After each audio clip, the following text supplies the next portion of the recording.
사도행전 28장 16절에서 23절 우리 한 목소리로 함께 봉독하겠습니다. 우리가 로마에 들어가니 바울에게는 자기를 지키는 한 군인과 함께 따로 있게 허락하더라. 사흘 후에 바울이 유대인 중 높은 사람을 청하여 그들이 모인 후에 이르되, 여러분 형제들아, 내가 이스라엘 백성이나 우리 조상의 관습을 배척한 일이 없는데 예루살렘에서 로마인의 손에 죄수로 내준 바 되었으니 로마인은 나를 신문하여 죽일 죄목이 없으므로 석방하려 하였으나 유대인들이 반대하기로 내가 마지 못하여 가이사에게 상소함이요 내 민족을 고발하려는 것이 아니니라. 이러므로 너희를 보고 함께 이야기하려고 청하였으니 이스라엘의 소망으로 말미암아 내가 이 쇠사슬에 매인 바 되었노라. 그들이 이르되, 우리가 유대에서 내게 대한 편지도 받은 일이 없고 또 형제 중 누가 와서 내게 대하여 좋지 못한 것을 전하든지 이야기한 일도 없느니라. 이에 우리가 너의 사상이 어떠한가 듣고자 하니 이 파에 대하여는 어디에서든지 반대를 받는 줄 알기 때문이라 하더라. 그들이 날짜를 정하고 그가 유숙하는 집에 많이 오니 바울이 아침부터 저녁까지 강론하여 하나님의 나라를 증언하고 모세의 율법과 선지자의 말을 가지고 예수에 대하여 권하더라. 아멘. 하나님의 은혜가 오늘 수요일에 또 우리 예배 자리에 오신 우리 믿음의 가족들을 축복하고 또 환영합니다. 이제 우리가 로마를 중심으로 이 바울의 이제 로마의 선교 여행 그것을 우리 2주에 걸쳐서 함께 나누려고 합니다. 한 주에 묶어보려고 했는데 너무 분량이 많아가지고 2주로 나눴습니다. 그래서 오늘은 이제 로마에 가기 전까지의 그런 이제 사건들을 우리가 함께 말씀을 나누고 우리 다음 주에는 이제 로마로 건너가는 과정 그리고 로마에서 어떠한 일이 있었는가 이제 그것에 대한 말씀을 함께 나눠보려고 합니다. 바울은 3차 선교 여행의 대부분을 에베소에서 보냅니다. 그리고 이곳을 통해서 이 복음이 이 아시아 전체로 확산이 되어지죠.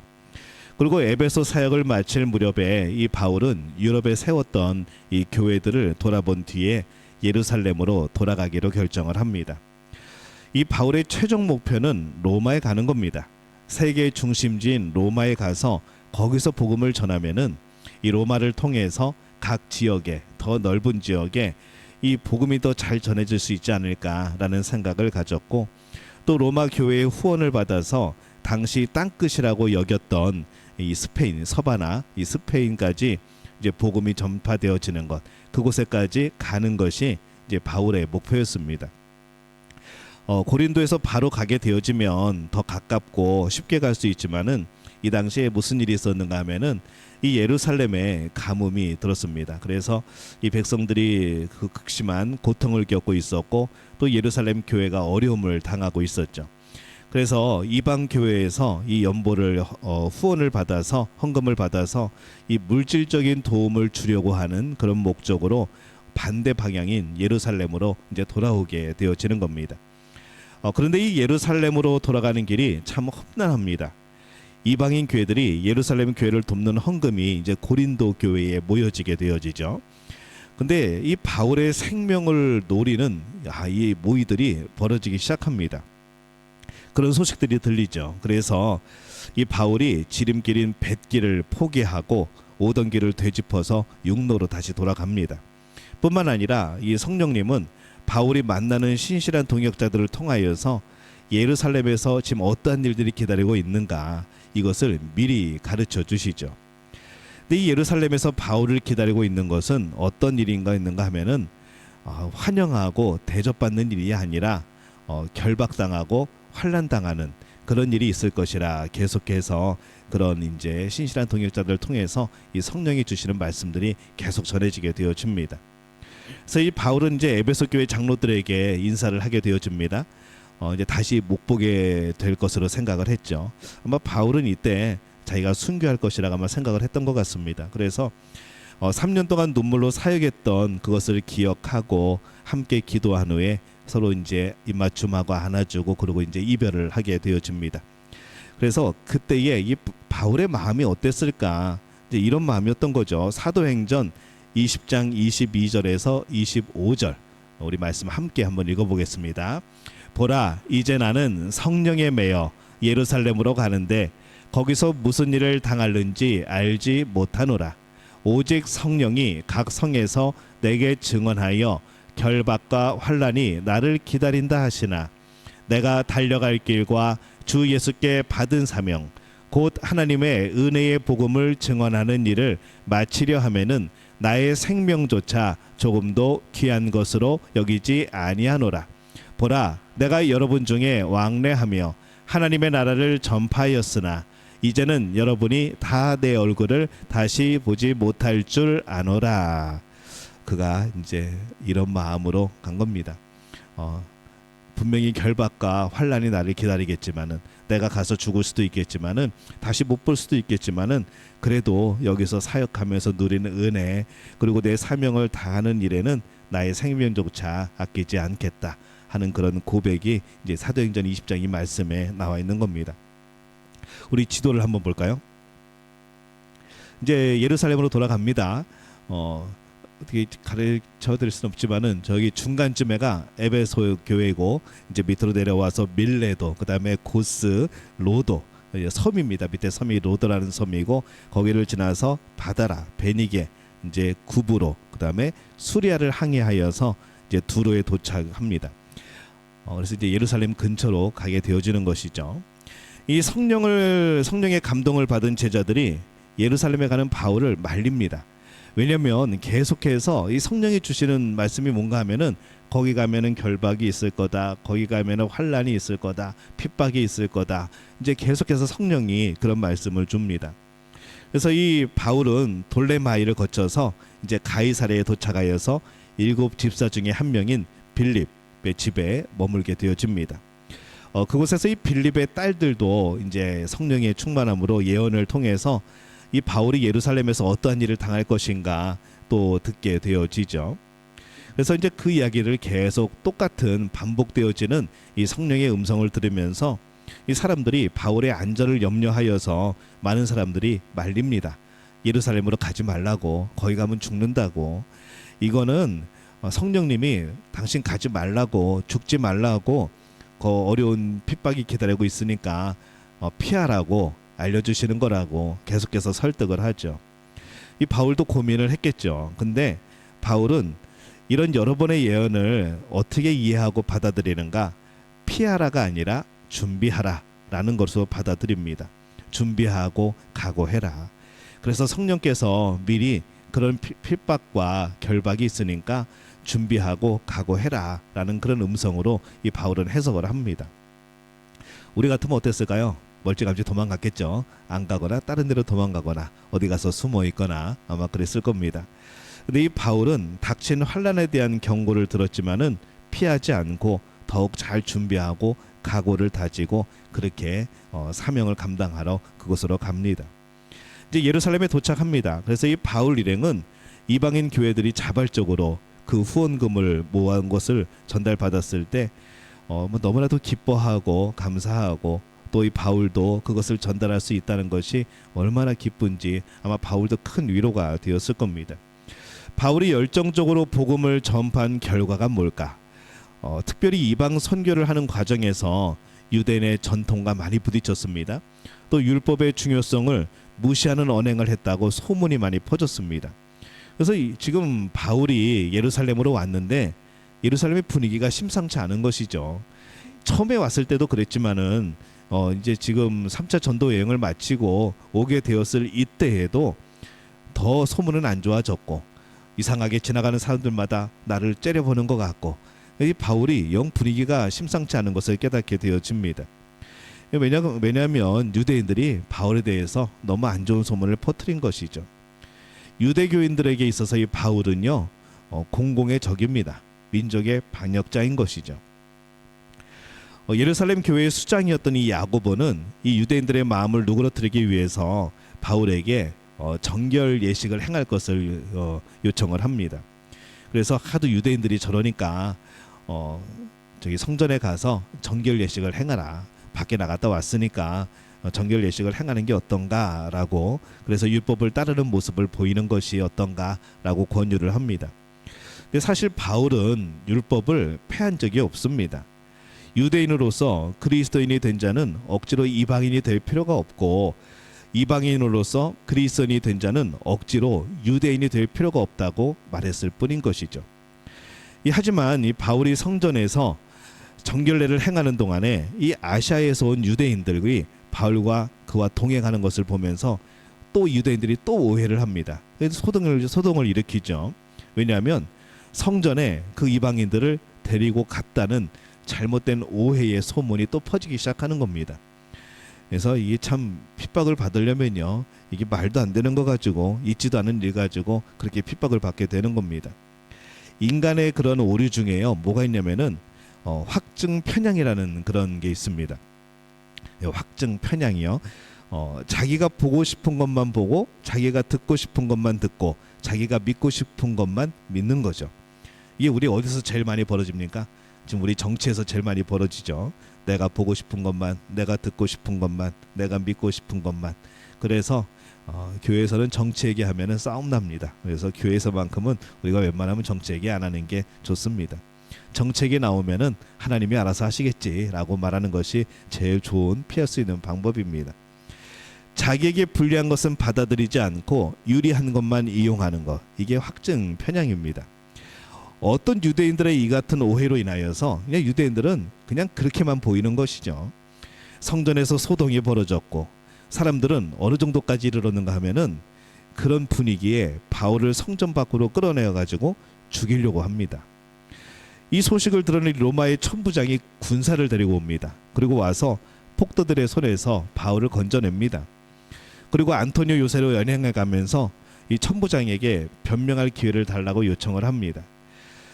전후 사정을 알지 못했던 이 천부장은 바울에게 소명의 기회를 허락을 했고, 이에 바울은 자신이 바리새파의 가르침을 따라서 열정적으로 헌신했던 이야기, 그리고 그리스도인들을 체포하고 죽이고 억압했던 이야기, 그리고 다메섹으로 가는 길에 부활하신 예수님을 만난 이야기, 그리고 자신이 주님을 영접하고 세례받은 이야기, 그리고 예루살렘에서 기도할 때 이방인들에게 나가서 복음을 전하라는 계시를 받은 이야기, 이 같은 것들을 계속해서 증언을 하죠. 이렇게 된 겁니다. 저 사람들이 오해하는 겁니다 라고 말합니다. 근데 이 같은 바울의 변론은 분노한 유대인들의 화를 더 돋굽니다. 이 격분한 군중이 바울에게 달려들어서 죽이려고 했을 때 이 천부장이 간신히 바울을 살려냅니다. 이튿날에 이 천부장은 이 진상이 뭘까 하면서 이 바울을 공의회에 회부를 합니다. 이 자리에서 바울은 예수님의 부활 소식을 중심으로 변론을 하게 되어지죠. 예수님의 부활이 어떠한 사건이고 왜 부활을 하셔야 되고, 이게 우리에게 어떠한 소식이 되어지고, 예수님은 누구이고, 계속해서 이런 것을 전합니다. 근데 왜 부활의 소식을 가지고 변론을 했는가 하면요, 이 바울은 바리새파입니다. 근데 이 바리새파는요, 부활을 믿었고 천사를 믿었던, 천사의 존재를 믿었던 사람들입니다. 근데 이 사두개인들은 부활도 믿지 않았고 천사도 믿지 않았죠. 그래서 이 공의회에는요, 구성원들이 대부분 바리새파였습니다. 그러다 보니까 이 예수님의 부활의 복음을 가지고 전하게 되었을 때 이 바리새파들은 공감이 되는 거죠. 아니, 그런 일이 있었냐고, 그분이 그런 분이었냐고 공감하게 되어지는 겁니다. 그래서 그들의 지지를 이뤄내어서 정죄를 내리지 못하게 이제 한 것이죠. 이 바울이 참 지혜롭죠. 예루살렘 군중도 공의회도 바울을 두고 맹렬하게 충돌을 합니다. 왜냐하면 확증 편향 때문에. 그렇죠. 예견했던 일이라 해도 막장 실제 상황이 되어지면은 바울도 불안하고 두려웠을 겁니다. 근데 예수님이 이런 상황 가운데 있는 바울을 밤중에 찾아옵니다. 그리고 위로를 하시죠. 사도행전 23장 11절에 이렇게 기록을 합니다. 우리 함께 읽습니다. 그날 밤에 주께서 바울 곁에 서서 이르시되 담대하라, 내가 예루살렘에서 나의 일을 증언한 것 같이 로마에서도 증언하여야 하리라 하시니라. 아멘. 주님이 이렇게 나타나셔가지고 바울에게 말하는 거죠. 담대해라, 두려워하지 말아라. 네가 예루살렘에서 나의 일을 증언한 것처럼 로마에서도 증언해야 될 것이다 라고 말씀을 합니다. 이게 무슨 소식일까요? 너는 예루살렘에서 죽지 않는다는 것이죠. 왜냐하면 로마에까지 가서 복음을 전해야 되기 때문에. 이 결국 바울은 그가 원하는 방식은 아니었지만은 구금된 상태로 로마로 가는 길이 이제 열리게 되어집니다. 그 과정에 어떤 일이 있었죠? 고발이 있었고, 체포가 되었고, 심리하였고, 암살 음모가 있었고, 보호 감찰이 되었었고, 재판을 받았고, 호송하는 과정이 있었고, 감금되어지는 과정이 있었던 겁니다. 이 바울이 영내에 구금되었다는 소식을 들은 열성 유대인들은 또 따라옵니다. 따라와서 바울을 죽이기 위해서 또 계략을 꾸미죠. 바울을 죽이기 전에는 먹지도 마시지도 않겠다고 맹세한 자들이 40명이나 됐습니다. 생각해 보시기 바랍니다. 여러분 주변에 여러분들을 죽이려고, 여러분들을 죽이기 전에는 먹지도 잠도 안 자겠다고 하는, 마시지도 않겠다고 하는 사람이 40명이 계속 여러분을 따라다닌다고 생각하면 여러분 기분이 어떨 것 같습니까? 이게 사는 게 아닐 겁니다. 그런 사람들이 있었다는 것이죠. 굉장히 열심히죠. 사람 하나 지금 죽이려고 그러는데 먹지도 않고 마시지도 않겠다고 맹세한 사람들 40명이 따라다니는 겁니다. 그들은 대제사장들과 장로들에게 가서 이 바울의 사건을 상세히 신문할 목적으로 그를 데려오라고 로마 천부장에게 요청을 합니다. 그럼 어떻게 할까요? 데려오는 중간에 습격을 해서 죽이려고 하는 것이죠. 하지만 하나님께서 말씀하실 때 예수님이 찾아오셔서 너는 예루살렘에서 복음을 전한 것처럼 로마에 가서도 복음을 전해야 되겠다라고 말씀을 하셨죠. 예루살렘에서는 죽지 않는 겁니다. 그래서 하나님의 사자는 그의 사명이 끝나기 전에 절대로 죽는 법이 없습니다. 유대인들이 모의를 이 바울의 생질이 엿듣습니다. 그리고 그 사실을 로마 천부장에게 가서 이야기합니다. 그러니까 이 천부장은 이거 이러다가는 살인 사건 나겠다. 또 이게 심리를 하려고 데려오는 중에 죽게 되어지면은 본인한테도 책임이 있게 되니까 병력을 모아서 바울을 데리러 갑니다. 그리고 가이사랴에 있는 총독 벨렉스에게 호송할 계획을 세우게 되죠. 이것을 은밀하게 모르게 진행을 합니다. 그때 바울을 호위하는 군사가 몇 명이었는가? 보병은 200명, 기병 70명, 창병 200명이었죠. 그럼 지금 몇 명입니까? 이게 지금 470명입니다. 바울 하나 호송하는데 470명 가지고 보호를 한 겁니다. 하나님이 바울을 보호하시려고 470명을 보내는 것이죠. 한 사람을 호위하기 위해서 이렇게 많은 군사를 동원했다는 것은 그 당시에 이 상황이 얼마나 심각했는가 보여주는 그런 얘기도 합니다. 결국 이 바울은 가이사랴의 헤롯궁에서 2년 동안 구류되어집니다. 그리고 여러 차례 신문을 받게 되어지죠. 이 바울이 밤사이에 중무장한 로마군에 의해서 이 가이사랴로 호송되었다는 소식을 나중에 그 계략을 꾸미던 유대인들이 듣습니다. 그의 대제사장들과 장로들은 안타까워하죠. 죽일 수 있었는데. 그러면서 이 변호사 더둘로를 앞세우고 벨리스 총독에게 또 쫓아갑니다. 그래서 바울을 또 고발을 합니다. 이 더둘로는요, 바울을 뭐라고 표현하는가 하면은 전염병 같은 자, 천하에 흩어진 유대인들을 다 소욕해 하는 자, 나사렛 이단의 우두머리라고 비난을 합니다. 이 바울은 이 나사렛 예수에 대한 것을 선포하고 다닌 것은 사실인데 그 부활의 사건은 새로운 일이 아니고 그것은 없던 일이 나타난 게 아니고 그 유대인들이 나를 고소하고 나를 죽이려고 하는 그 유대인들이 하나님께 받은 약속의 성취라고 그렇게 자기 의견을 냅니다. 그래서 나사렛 예수의 그 종교는 이단이 아니고 그들이 믿고 있는, 그들이 기다리고 있는 메시아가 온 것이고 하나님의 약속이 이루어진 것이다 라고 바울이 설명을 하죠. 이 바울의 변호는 강력합니다. 더 이상 반발할 내용이 없습니다. 근데 이 벨릭스는 이 유대인들 앞에서 체면을 의식해서인지 판결을 연기를 합니다. 심지어 벨릭스는 아내와 함께 바울에게 개인적으로 찾아옵니다. 그래서 말씀을 또 듣죠. 그러면서 그 말씀을 듣고 두려워합니다. 근데 바울을 풀어주지는 않죠. 오히려 바울에게 뇌물을 기대하면서 또 찾아옵니다. 불러내서 말씀 듣고, 그리고 그렇구나. 그러면서 또 슬쩍 이런저런 얘기 꺼내면서 혹시 나에게 뇌물을 주지 않을까 하면서 안 주면 또 돌려보내고, 그리고 또 불러가지고 또 말씀을 듣고 그렇구나 그러면서 눈치를 주는데 이 바울이 뇌물을 안 줍니다. 그러니까 또 감옥으로 돌려보내고, 이런 시간들이 2년이 된 것이죠. 2년 뒤에 이 베스도가 벨릭스를 대신해서 총독으로 옵니다. 이 사이에 이제 이게 또 바뀐 거죠. 총독이 바뀌어 버립니다. 그래서 유대인 대적자들은 예전에 모의했던 일 그걸 다시 또 꾸밉니다. 심리를 핑계로 바울을 가이사랴에서 예루살렘으로 불러 올리라는 것이죠. 그러면은 그 오는 길에 매복했다가 또 죽이자는 겁니다. 그들은 베스도에게 이런 제안을 했는데 베스도가 그 제안을 거절합니다. 다시 또 심리가 열리죠. 그 열린 심리에서도 이 바울의 유죄를 증명할 방법이 없습니다. 증거가 없는 것이죠. 그래서 이 베스도는 뜻밖에도 유대인들의 제안대로 바울에게 예루살렘으로 올라가는 것이 어떤가라고 권유를 합니다. 예루살렘으로 가면 어떻게 되죠? 중간에 죽는 겁니다. 근데 이때 바울이 드디어 하나님이 주신 지혜로 상소를 합니다. 내가 가이사께 상소하노니, 자기 로마 시민이라는 거죠. 이 로마 시민권자는요 재판상에 특혜가 있습니다. 특별히 최고 심판자인 황제에게 자기의 억울함을 상소할 수 있는 그런 권리가 로마 시민에게 있었던 것이죠. 그때 바울의 상소문이 내용이 남아 있습니다. 우리 사진 한번 보여주실까요? 우리 전번에 한번 봤습니다. 요빠와 가이사랴 우리 그 말씀 나눌 때에 거기에 아직도 기록되어져 있는 그 가이사랴가 그곳에 총독으로 부임했을 때에 가이사랴에 있는 총독으로 총독이 부임했을 때 그때 기념비 옆에 놓여 있는 또 하나의 이제 바울의 상소문인 거죠. 내가 가이사께 상소하노라. 이제 그런 사진입니다. 그 내용이 저기 이제 새겨져 있습니다. 이때를 위하여서 이 하나님은 바울에게 로마 시민권을 허락하신 게 아닌가라는 생각이 드는 것이죠.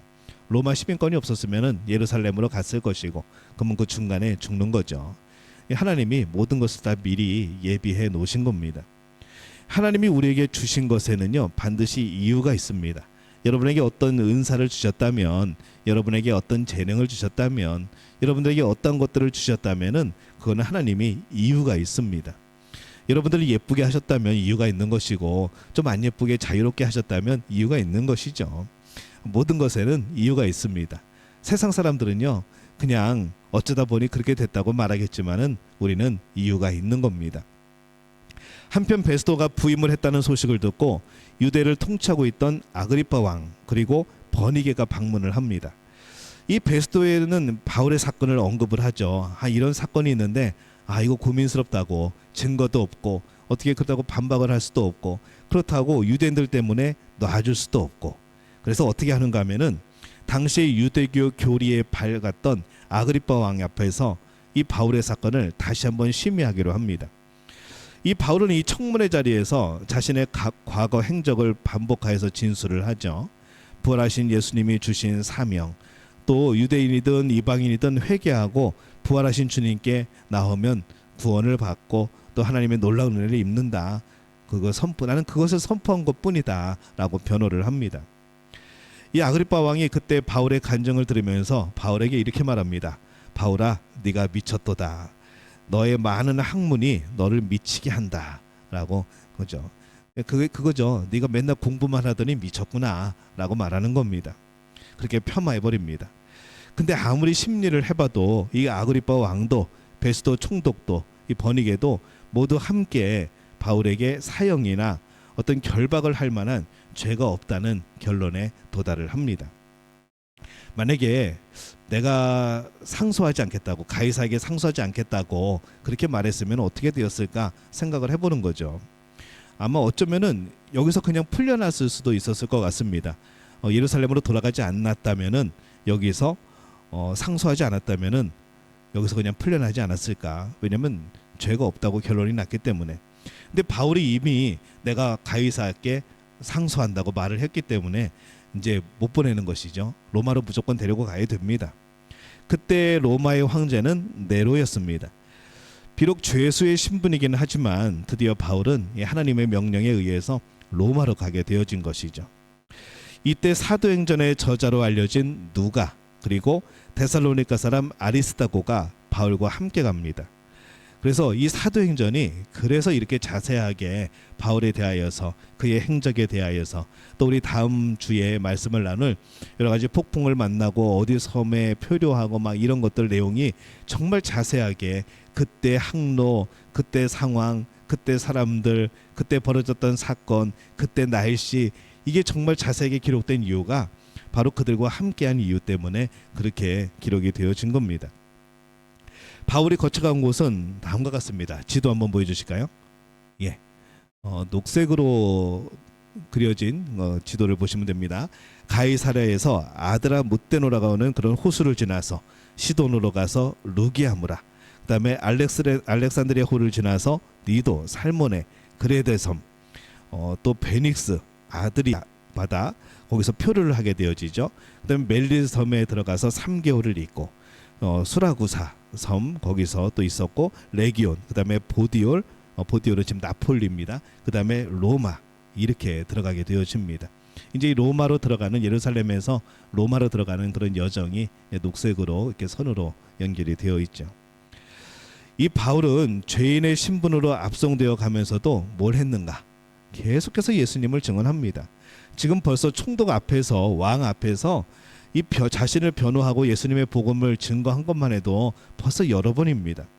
그러고 보니까 이 바울은요, 자기의 죄 누명을, 억울한 누명을 벗으려는 게 아니라 모든 심판의 기회, 모든 억압되는 핍박의 기회들을 전부 다 복음을 증거하는 그런 일에 사용을 한 겁니다. 그 배에 타고 가면서 어디 도망갈 데도 없고, 배가 아무리 넓어도 어디로 도망가겠습니까? 그러니까 만나는 사람마다 복음 전하는 겁니다. 죄인의 신분인데 오히려 복음을 전하고 있고, 거기에 군인들 얼마나 많이 탔겠습니까? 거기에 일반인들, 상인들 얼마나 많이 탔겠습니까? 근데 그 사람들한테 계속 복음을 전하는 거죠. 가는 곳곳마다, 이동할 때마다 복음을 듣고 또 듣고 계속 듣는 겁니다. 비록 몸은 결박되었지만은 복음을 결박할 수는 없었던 거죠. 재판을 받을 때도 단순히 자신을 변호한 것이 아니고 예수의 복음을 전파합니다. 또 그의 능력도 아주 자유롭게 나타나죠. 그래서 이 상황을 보면요, 그가 로마로 가는 상황을 보면은 이게 누가 도대체 자유인이고 누가 죄인으로 호송되어 가는지 이 구별이 안 될 정도로 바울의 영향력이 컸었고, 또 바울을 따르는 사람들이 있었고, 바울이 주인공이 되었던 때가 참 많았던 겁니다. 그래서 이 오늘 말씀을 보면서 그런 생각을 해봅니다. 야, 하나님의 인도하심은 우리의 지혜를 뛰어넘는다는 것이죠. 우리는 무엇인가를 계획하고 미리 그려보고 이렇게 될 거야 라고 생각하면서 우리는 살아갑니다. 근데 우리가 하나님께 구하고 하나님의 인도하심을 믿는다는 것은 내가 상상할 수 있는, 내가 지혜로 생각할 수 있는 그 모든 것을 뛰어넘는 하나님의 놀라운 역사들을 경험한다는 것이거든요. 그래서 우리 자녀들 위해서 기도할 때 하나님 우리 자녀들에게 하나님의 인도하심, 하나님의 예비하심을 기도하는 이유가 그런 겁니다. 우리가 부모들이요, 아무리 잘 생각해도 우리가 생각할 수 있는 것은 우리의 경험입니다. 경험 안에서만 생각할 수 있고, 우리가 생각할 수 있는 지혜 안에서만 우리는 그 길을 찾는 것이죠. 근데 하나님의 인도하심은 우리의 지혜를 뛰어넘습니다. 그래서 우리의 모든 길을 하나님께 맡기시기를 바랍니다. 하나님의 지혜를 구하시기를 바랍니다. 그럼 하나님의 인도하심이 놀랍게 나타나게 되어지는 거죠. 또 한 가지 우리가 깨닫게 되는 것은요, 하나님의 계획은요 반드시 이루어집니다. 하나님의 계획을 막을 사람은 없습니다. 그래서 우리의 계획이 실패한 것은요 은혜입니다. 우리의 계획이 실패하면 누구 계획이 이루어지는 겁니까? 하나님의 계획이 이루어지는 겁니다. 그래서 감사한 것이죠. 그리고 하나님이 이루시는 계획은요 그 안에 행복이 있습니다. 내가 이루어지지 않았지만 하나님의 계획이 진행되는 것을 보면서 오히려 그게 더 복되다는 것이 깨달아지는 것이죠. 그래서 하나님의 계획 안에 있는 사람은요 행복한 겁니다. 아무리 잘 되고 아무리 형통해도 하나님의 계획 안에 없으면 그건 행복한 게 아니라는 것이죠. 그래서 우리가 무엇이든지 어떤 일들을 해석할 때, 어떤 사건들을 해석할 때요 하나님이 기뻐하시는 방향으로 해석을 하는 겁니다. 아까 바울이 성령의 여러 가지 그런 음성을 듣고, 그런 성령이 주시는 말씀들을 듣고 예루살렘에 가서 어떤 일이 벌어질 것인가 그가 고민하고 해석하게 될 때에 환난과 핍박이 있다고 하지만, 결박이 있다고 하지만은 바울은 해석을 다르게 한 겁니다. 무엇이 하나님이 기뻐하시는 일일까? 내가 숨는 것이, 도망가는 것이 하나님이 기뻐하시는 것일까? 아니면 주의 복음을 위하여 핍박이 있다고 할지라도, 결박이 있다고 할지라도 내가 가서 복음을 담대히 전하는 것이, 그리고 어려움을 당한 예루살렘 교회를 돕는 것이 하나님을 기뻐하는 것일까? 그런 고민을 했던 겁니다. 그리고 결론을 내리죠. 하나님이 기뻐하시는 것으로 해석하자. 그래서 그것을 각오하라, 그것을 마음을 단단히 먹어라 라고 해석을 하게 되어지는 겁니다.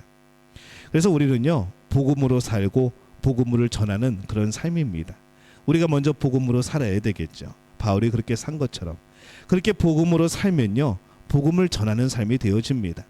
내 안에 복음이 충만하게 되어질 때에, 내가 복음으로 변화되어지게 될 때에 우리는 우리를 통하여서 우리의 주변의 사람들이 변화되어지는 복음의 능력을 또 경험하게 되어지는 겁니다.